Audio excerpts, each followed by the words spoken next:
Привет! Мы продолжаем исследовать голландские высоты. Оказалось, что сделать это непросто, потому что большая часть голландских высот была заминирована сирийской армией еще во времена шестидневной войны 1967 года.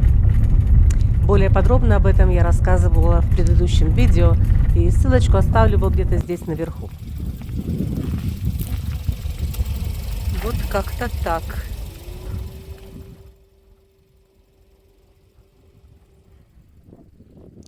Даже не верится, что эти бескрайние просторы могут таить в себе смертельную опасность.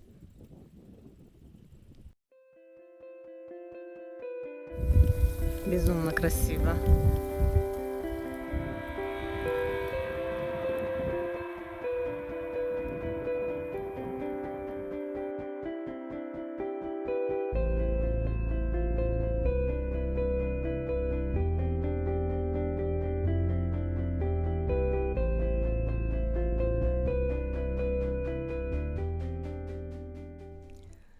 Цель нашего сегодняшнего путешествия – колесо духов или колесо Рефаимов. Согласно легендам, Рефаимы – это дети хананейских женщин и падших ангелов. Падшие ангелы приходили к ним во время ритуальных оргий. Хананеи принимали их за богов, а родившихся существ – за детей богов. Рефаимы отличались высоким ростом и большой силой. Одним из самых знаменитых великанов Рефаимов был Голиаф, которого победил Давид. Рефаимы были жестоки, вели позорный образ жизни, и их грехи были причиной того, что Бог не спаслал на землю потоп. В еврейской Библии, Танахе, говорится, что Господь истребил их и уничтожил всякую память о них.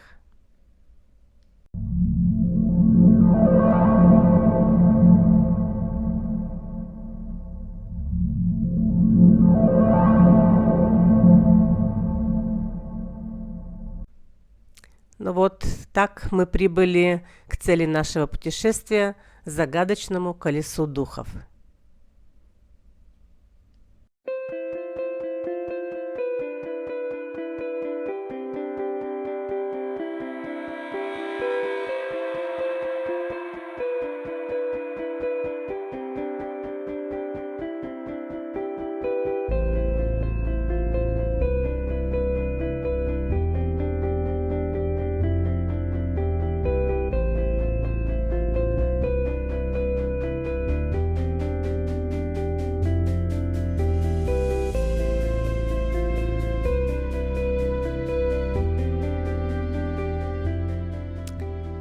Установлен возраст этого сооружения.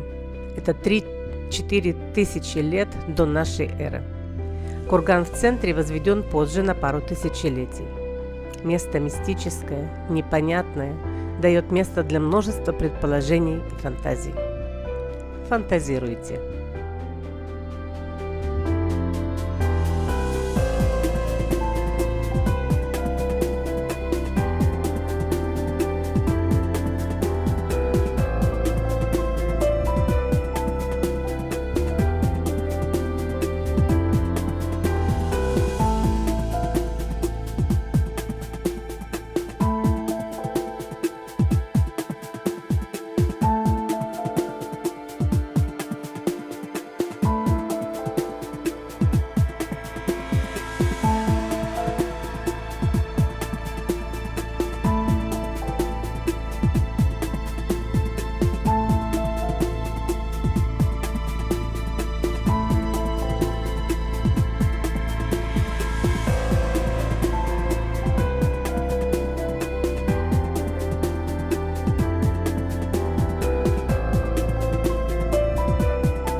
Вау, мамочки.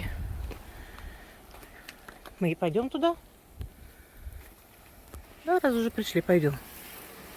Люди же ходили здесь.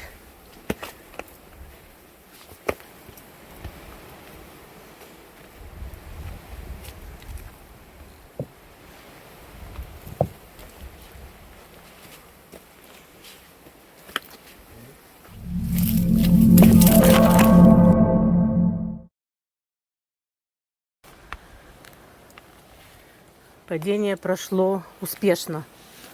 Почти ничего не сломало. Видимо, духи не хотят меня сюда пускать.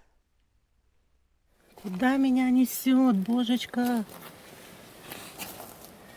Куда-то же меня несет. Зачем-то меня туда несет.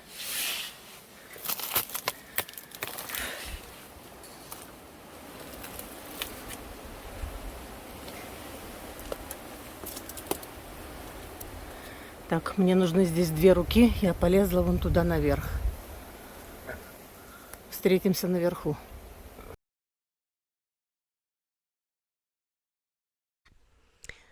Ну вот, мы долезли до вершины кургана. Есть мнение, что внутри находится погребальная пещера. Но я в этом сомневаюсь. Здесь узко. Есть выступ, который подходит для того, чтобы на нем сидеть. И в конце хода есть окно вверх. Короче, это не самый удобный дизайн для склепа.